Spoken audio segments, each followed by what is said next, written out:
It's time for Pot of the Dead.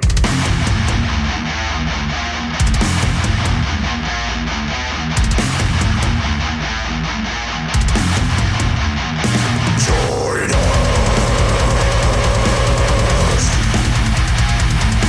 Hello and welcome to Pot of the Dead. I am your host Nicholas, and with me is Robin from Creator VC. Hello, thank you so much for having me on. So Robin, I saw online, and I've been in contact with you for about the last week, that you are doing a documentary deep dive project on one of my favorite films of all time, The Thing. Would you like to tell the listeners a little bit about what you're doing there? Yeah, so we're really excited about the direction of where we're taking Creator VC projects.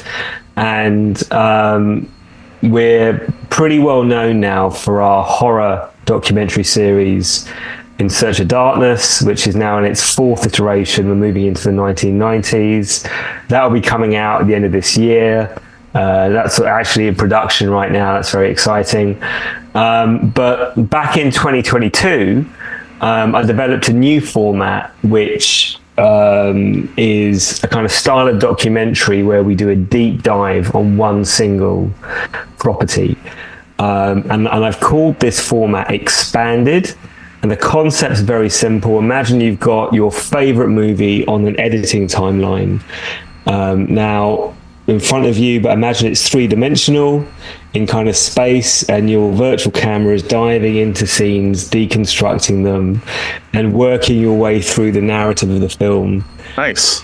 That's the expanded format. Is this a video podcast or audio only? Both. Okay, because I can show you a visual example of what we're doing, because Awesome. The first film we started working on back in 2022 was about the movie Aliens. Yes. And that is in its final stages of post-production now. It's coming out for backers in May. Our final pre-sale for that is going to be happening in April.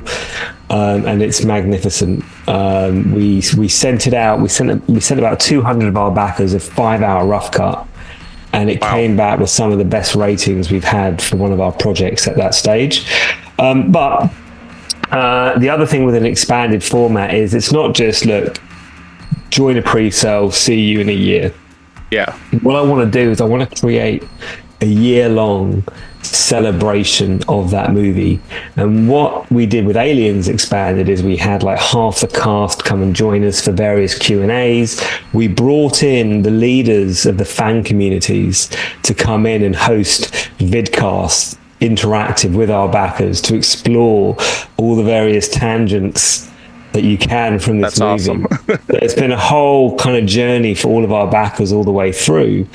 And one of the things that was very unusual for us with Aliens Expanded is we spent months building relationships with Aliens fan communities, but we also developed a synopsis, which was a kind of 4 or 5 page Google document with the roadmap for what the vision was for this film. Oh, cool. And we had it peer reviewed by thousands of Aliens fans that helped us shape this documentary into something that we were very confident that would delight this audience.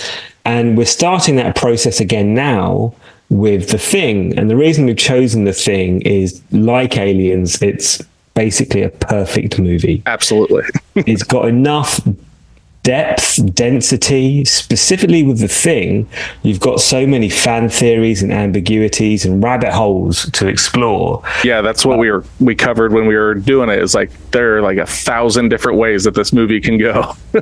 100%. And that's really exciting. But I think one of the differences now is that we work typically 6 months or more away from doing a pre-sale.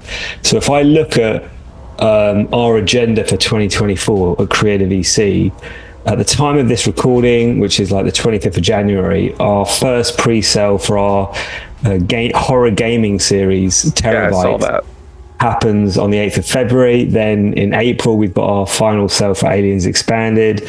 And then I've got this window from May, June, July 2024 to focus on The Thing Expanded, with July 2024 being earmarked as the month where we do our huge campaign and go into marketing overdrive. So kind of rewind back to where we are now, this moment here with you. This is grassroots. Like, I'm going out to horror fans, horror podcasts, people with an audience that this is amazing. Great timing. If you're listening to this on a podcast, like, Zoom has just done fireworks, right? An accident, but it's grassroots. So my mission is to get the message out there that if The Thing 1982, John Carpenter's The Thing, is a film that means something to you, if it's a film that you really love, if it's a film you revisit every year, if you have The Thing t-shirt, if you have The Thing poster, if you have The Thing mug, right, then please sign up to our survey. It's free, and we just want to hear from The Thing fans. We want you to tell us, what are you looking to explore in a documentary? And where we are in this timeline is a couple of months from now, we're going to collate all the responses, and we've had hundreds of responses already, and it's just been just over a week. We're going to collate all of that, and we're going to become a mirror, and we're going to push it all back out to you in the form of a synopsis, which again, we want The Thing fandom to review, to critique, to tell us how we can improve it, how we can tailor make it for your taste. What would you like? What rabbit holes would you like us to go down with this? And our mission is to create something which is a really niche but really premium piece of long form entertainment.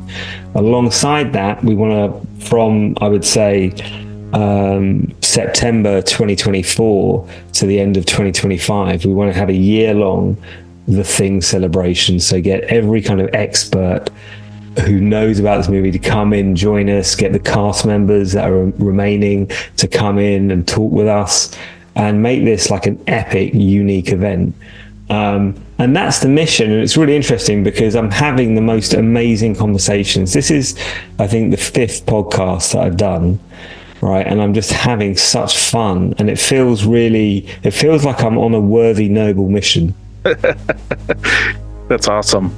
You're just like going out there, literally, like, is like, for you specifically, is The Thing something you grew up with and that's part of the drive for it, or is it something you came to kind of a little later in life? So I watched, it's a great question, and it's actually one of the questions we ask in the survey. Yes. Right. But for me personally, I was very young. I think I must have been about 6 or 7 when I saw it. I remember the chest opening scene.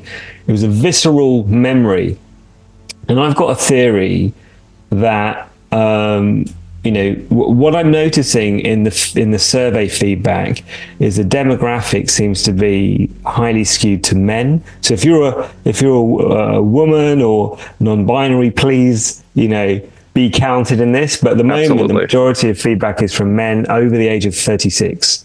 So 36 to 55. And it's weird. Like, I'm having these conversations. It's like this brotherhood. It's like, if you know, you know. Yeah. But I was very young, and my theory is that, it's like there's this metaphor, this saying, which is the same man doesn't step in the same river twice.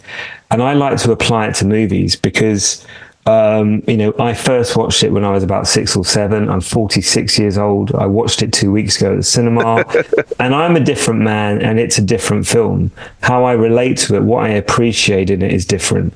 And my appreciation of that film has grown as I've grown. And what's amazing is I can still enjoy it, but every time I see it, I see more nuance. And I think with The Thing, the thing with The Thing is that it's the authenticity and the reality of the universe it places you in. Oh, absolutely. There isn't a chink in anyone's performance. It's tight. It doesn't waste time. And as soon as you put it on, you see that opening shot of the Arctic. Yep. You're plugged in. And there's a certain magic to those films. They kind of attach themselves to our psyches. And what happens now is 40 years on, the advent of the internet, the fans have gone wild with theories, with explanations, and it's ongoing. We want to tap into that. We want to create something where, we know as a producer, we know Creative EC that if we've done a good job, if you get to the end of one of our documentaries and you're inspired to watch something. There you go. Right? Yeah. And how I want you to feel at the end of The Thing Expanded is I want you to go and revisit that film. Maybe you've seen it 50, 100, 200 times, and I want it to feel like a brand new film to you. I want you to see it in a new way. And that's where I think we can create value for this audience, because we're taking something you love, inside out, everything about it, but we're showing it to you in a new way. So you can extract even more value out of something you already love. And I think that's the concept with the expanded format, certainly. And again, the reason why I'm having these conversations is because every time I speak to someone about it, it's like this kinetic energy drives these projects forward. And creative projects are at their most vulnerable when they're embryonic. Yes. And this is embryonic. Although I've got an incredibly clear vision of what I want to create, the detail needs to be there. And that's where that slow process of having conversations with real fans who've reached out to me because they're interested in this. It's like Thundercats, and it's like the bat signal has gone up. Everyone's on, So and that's something that we really treasure. Yeah. It was really interesting because I came upon your work with the In Search of Darkness through Kickstarter and then later on Shudder. And you're saying that you've got an Aliens coming out, deep dive or expanded version. You said that you've got the Terabytes, which is all horror video games, I believe, right? Like the history of.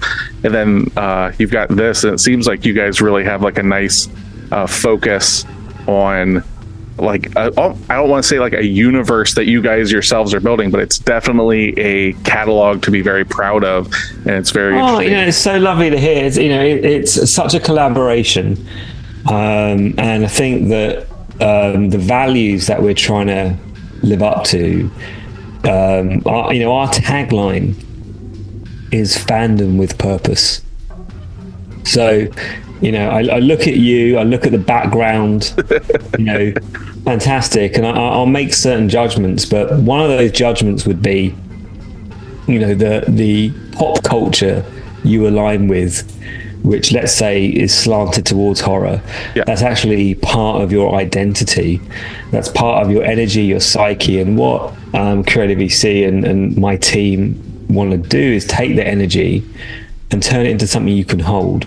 Something which is a kind of manifestation of the peculiar interests you have, the kind of when you're on Reddit late at night, looking at a thread about a random obscure horror movie. That energy is what drives what we do. And we think small in terms of audience. We're not interested in Netflix. We're not interested, to be honest, in anything outside of our direct audience. So when we make a project, we make it for 5,000, 10,000, maximum 15,000 people. Yeah. Right. And we don't care about anyone outside of that, and we want our work to be polarizing. Either you love it or it's not for you, and that's fine. Yeah. Well, yeah, because it's if you're trying to appease everybody, you're more likely to appease nobody.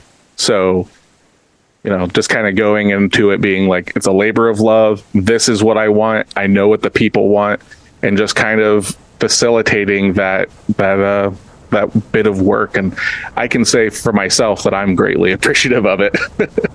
Thank you. And it's such a wonderful feeling. But what I've learned now, because Creative EC will be 6 years old in May, is that there's a tendency to get after a while, you have a hit with something, people love it and say lovely things, and it's easy for that to get to your head. But I think that our team is very grounded, and what we're trying to do with each project is improve. And what I mean by that is, to be honest, it all comes down to dialogue.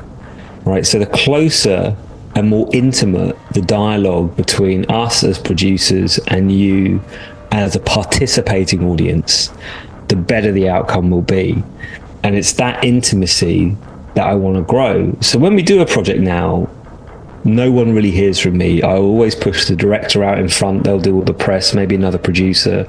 I kind of sit in the background, but I'm rolling my sleeves up as this project's really embryonic, because I really want to speak to the fandom and say, number one, we can't do this without you. Number two, we can't actually do this without you, because we need you to work with us to develop, we've got the block of marble, we want to create the Michelangelo, we want to create the kind of amazing statue from it, and we need your guidance, and so that's quite unusual in production. That doesn't generally happen. And as a business now, we're investing a lot more time in tools that help us communicate continually with our backers. And with the thing expanded, we've got about 80,000 backers. We're probably a little bit over that now. We have not emailed our backer base about this project yet, because we've got terabytes terabytes is beginning, we've got Aliens Expanded ending, we've got In Search of Darkness in production, so we don't want to bombard them, get them excited about something that isn't going to come around till July.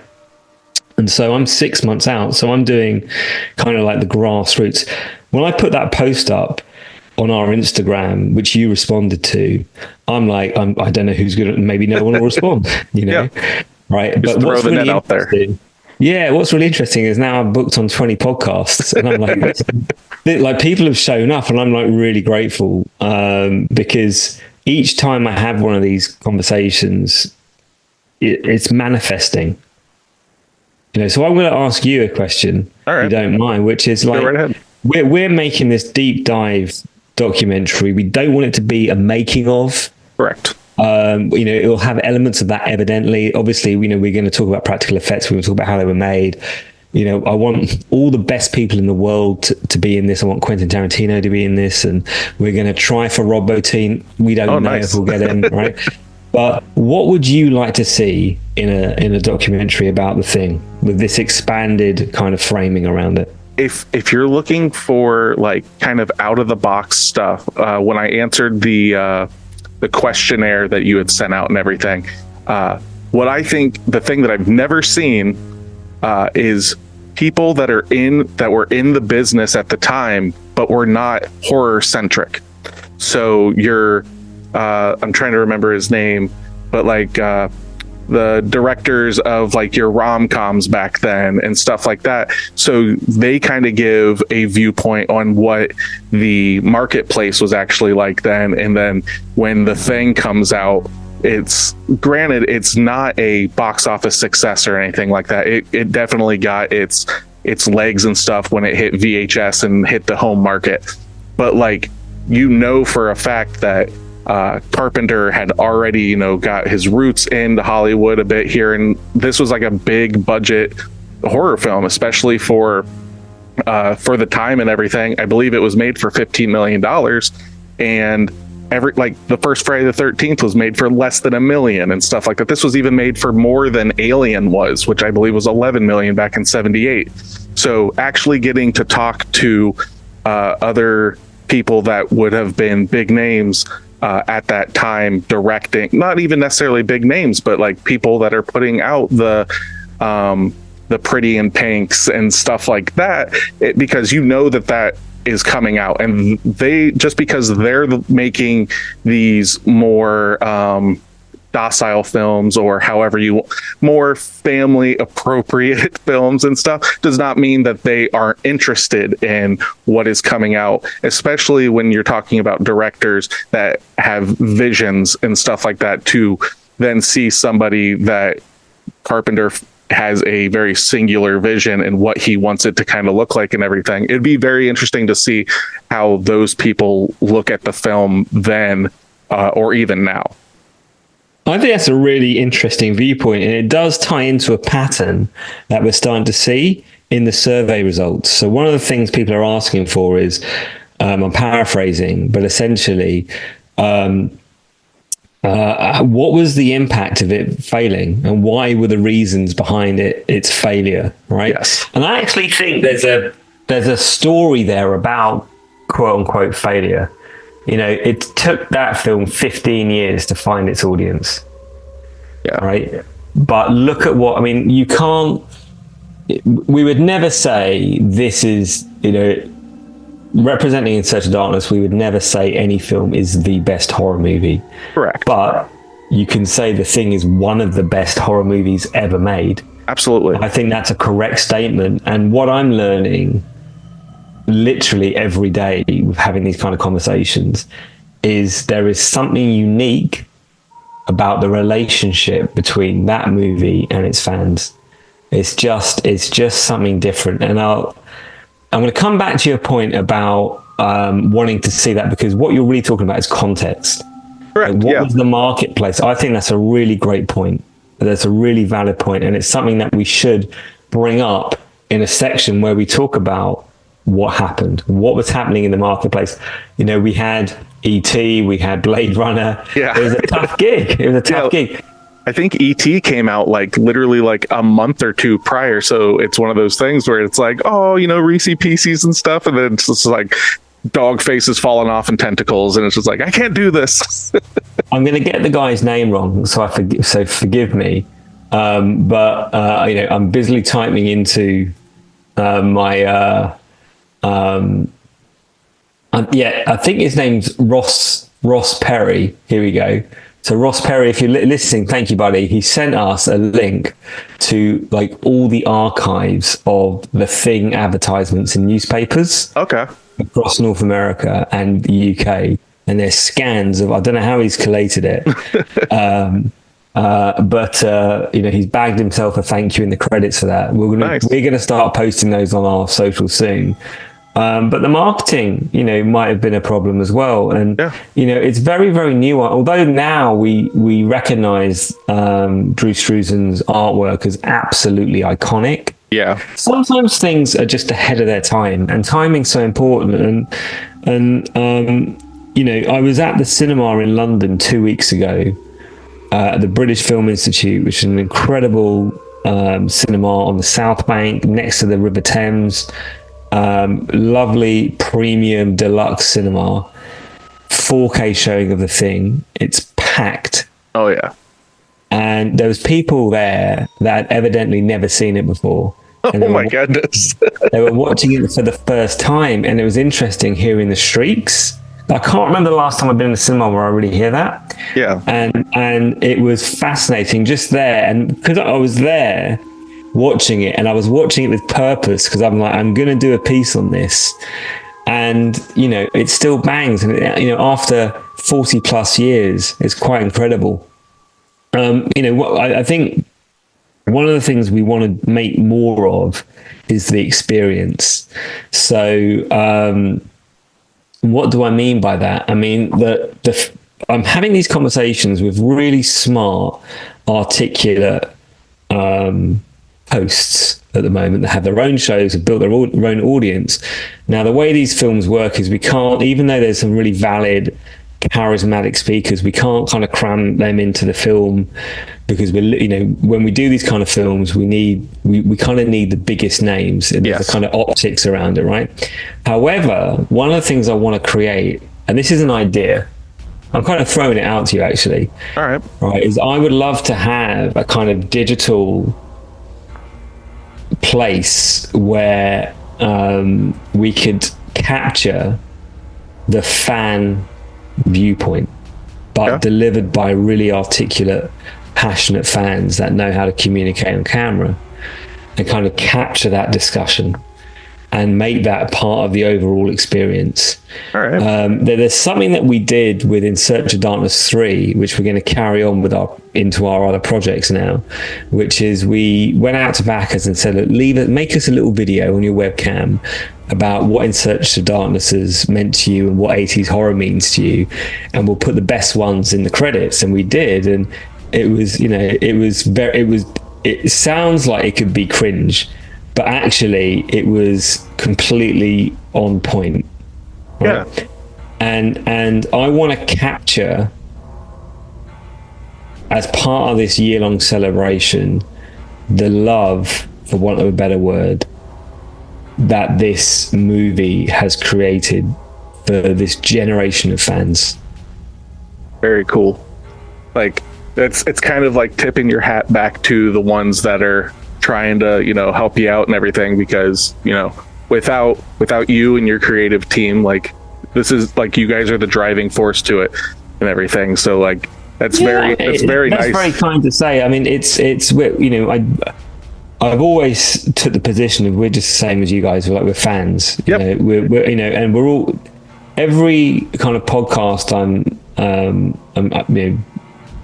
fortunately appearing on at the moment, they're creators the same as us. They almost are forced to express themselves. Correct. Right. and it's the same with us. And it's like, well, let's collaborate. Let's make this something that we can look back on in a decade and be like, that was wicked. Yeah. With In Search of Darkness, one of the things I'm really proud of, like, I've got the box set here, and this represents about 4 years of my life. This is 15 hours of, no one's going to come along and deliver. I can't conceive of anyone delivering a more concise. Absolutely not.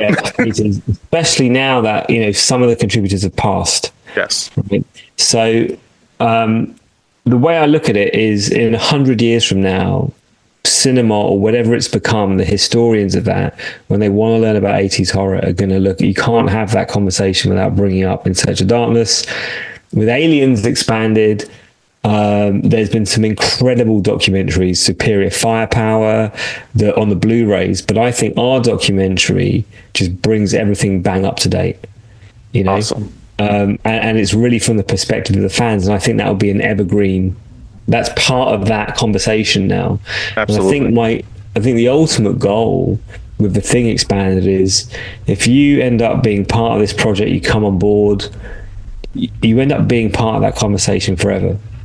It's kind of, you morph into that universe. And the way I look at it is, if you're a filmmaker and you're fortunate enough to create a film and a universe and a piece of art that transcends the commercial aim of movie making, gets into the psyche, merges into pop culture, it doesn't really belong to you anymore. That, when it crosses the chasm into that space, it's now the domain of the fans.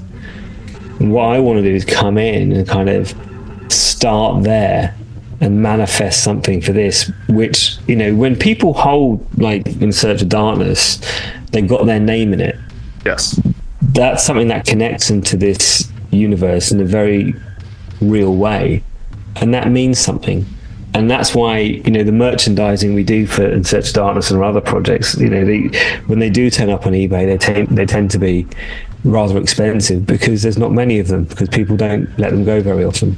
Yeah, because like In Search of Darkness is definitely, like how you were saying, it's a very what's the word that I want to use?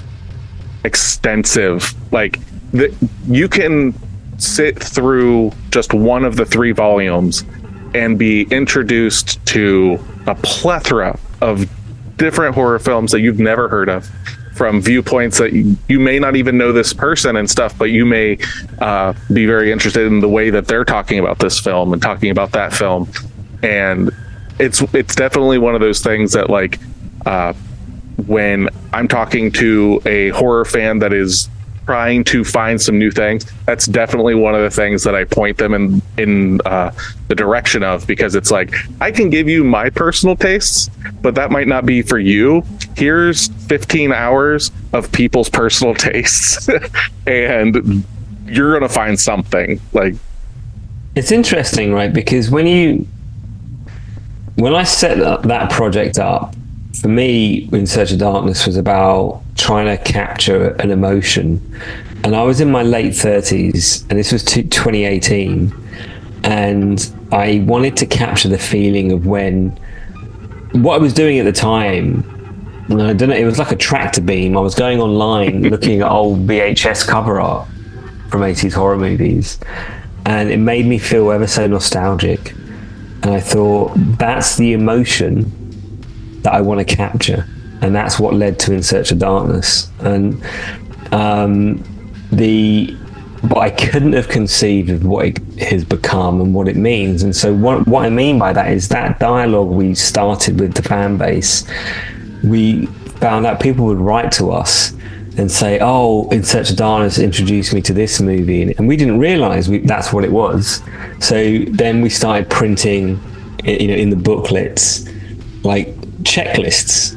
Where you could check off all the movies that you've seen, and then it would show you the ones you hadn't seen. You could check it out, and then if you went to 80s horror, if you went to Instagram or Twitter or whatever, and go to at 80s horror doc, on the Linktree link, you can actually download a PDF which has the trilogy, the checklists for all 3 documentaries, and you can print. There's a printer safe version, doesn't kill your ink.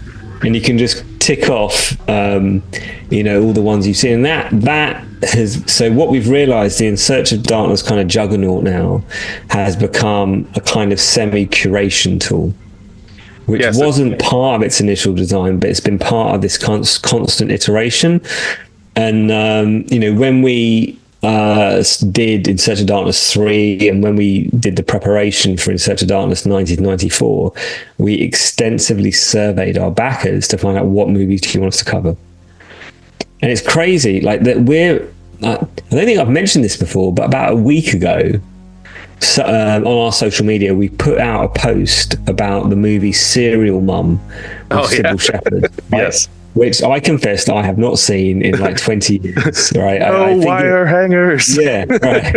I think it's an early performance of Matthew Lillard, who went on to Scream, right? Yes. And it's gone absolutely bonkers on Facebook, and I'm talking about like 14,000 interactions. Wow.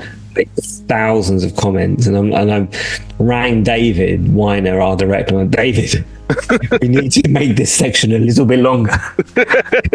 We need to give it an extra 5 or 10. Give it a couple more minutes. Like it's a lot, So you it's very much that kind of dialogue base, and I think ultimately, and I said this to my team this year, I just want to have the most fun, and I think part of that is really doubling down on being, with the people, for the people. So kind of recognize that we are exactly the same as you, and what we want to do is kind of manifest the same things as you.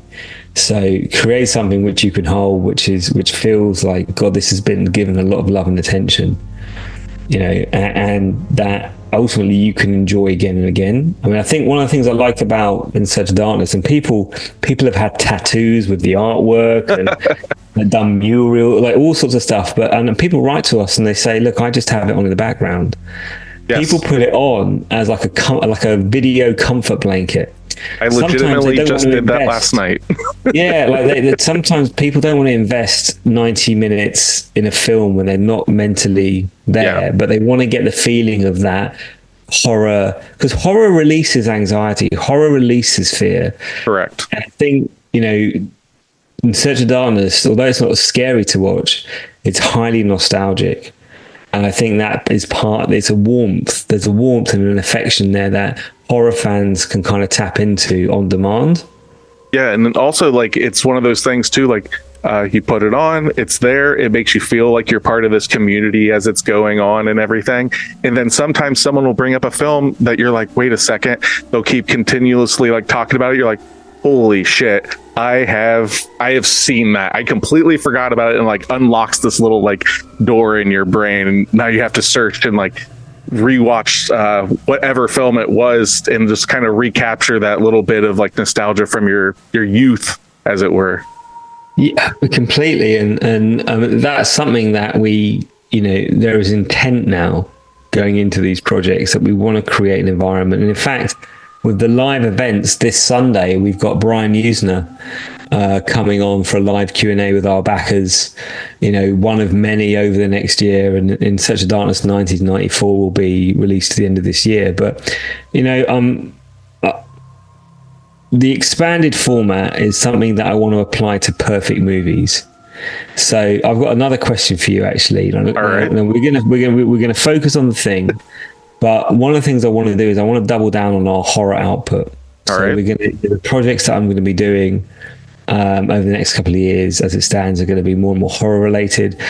Outside of the Thing, what other horror movies have the depth, complexity, are kind of perfect movies that you think would be relevant for this expanded format? Really, really, really deep dive. I think one, like, I imagine a lot of people have probably mentioned this one because it's almost part of the Mount Rushmore of sci-fi horror, would be Cronenberg's The Fly. Oh, you know what? Actually, I hadn't thought of that. And I love that movie. No one suggested that to me yet. I've had Nightmare on Elm Street. Yep. So the other caveat is that it has to have a big enough fan base. Correct. Yeah. Do you think The Fly has? I don't know. Like, I know Cronenberg himself does. Obviously, I don't think it's as prevalent, like in the zeitgeist of like pop culture and stuff, as Wes Craven's original, like Nightmare on Elm Street and everything, just because of the character there. But you are starting to see this almost refinding of earlier Cronenberg stuff. People that kind of missed out on it and stuff.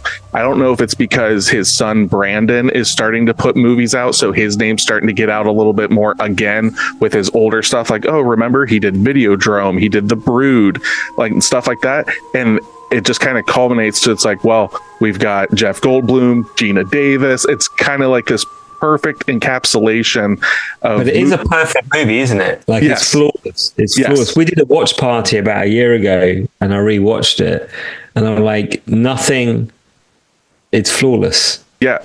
And it's one of the first horror films that like legitimately made me sad when I was younger. Like, how that movie ends and everything is super depressing, but in a good way. Like, it's not what you expected it to be going into it, especially if you'd seen the original version of it. It's 100%. I watched the original and the original sequel, which is black and white. Yes. It's weird because they go sometimes to black and white, and they have their own charm, absolutely. But then, I mean, there's a parallel there between Howard Hawks' The Thing and Carpenter's The Thing. There's the 1940 whatever year it was. Yeah. The Thing is a great film. I've watched it with my father. He prefers that version to Carpenter's. Okay. Right. And it's apart from there's just a guy in a rubber suit at the end. Correct. Right. But for its time, it was very effective. But there was a parallel between the Fly and that, because both remakes, correct, I suppose you call them, were next level, and they took it. They had this creative and artistic integrity and vision, yes, that went completely out there, like no holds barred. Like the graphic content of both films. I mean, you got to remember The Fly. I mean, the thing. In some respects could overshadow The Fly because it's so visceral, but correct. There's shotgun. I mean, it's just horrific in The Fly, and there's something to that. I'm sure that'll be part of the conversation. Yeah, it's just one of those films that, like, it always kind of blows my mind. Like, it seems like horror fans know that movie, but like, how many people just kind of outside of that grouping, it's like, oh, have you ever seen The Fly? And they're like, I have no idea what you're talking about. And you like show them like who's in it, and they're like, how did I not see this? And I don't you think that's kind of cool? Like, absolutely. I feel like The Thing is like, what I'm learning is I'm joining. Hopefully, I'll be accepted into this secret society of horror fans that just dig this film. Like, I'm wearing a Thing t-shirt. If you didn't know me and I walked down the road and you saw my t-shirt, you kind of know we'd be cool. Yeah, that was the first thing I noticed. There's a brotherhood. There's a kind of common ground there, and that's kind of special. I mean, I'm only going to do projects that I care about, and I really care about this, and I want to work with the fans to build something which I can look back on and go, that was like the best year ever. Yeah, absolutely. Well, I'm not going to hold you here much longer, Robin. I do thank you for coming and kind of It's been awesome. spreading the gospel that is the thing. Where can my listeners find all of your Kickstarters and your links?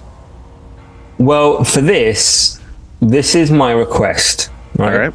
If you're a fan of the thing, and I'll give you the link so you can get it. My biggest thing is people to follow on Twitter, Facebook, Instagram at Thing Expanded. That's one word.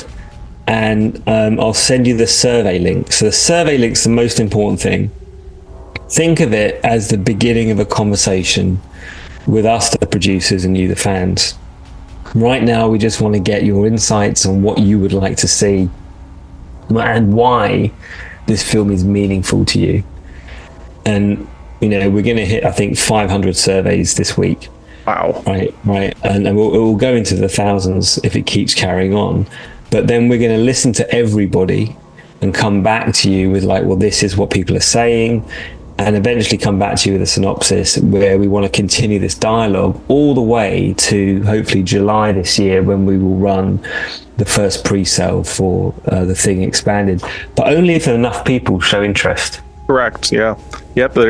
People got to show up. You guys got to hear what we're saying and go follow, check it out. Robin, again, thank you for coming on. And listeners out there, you got to follow the links. I'm going to have all the links in the description below of the podcast and everything. So again, thank you very much. And I'm Nicholas for Pot of the Dead, and come back and listen to us, or else.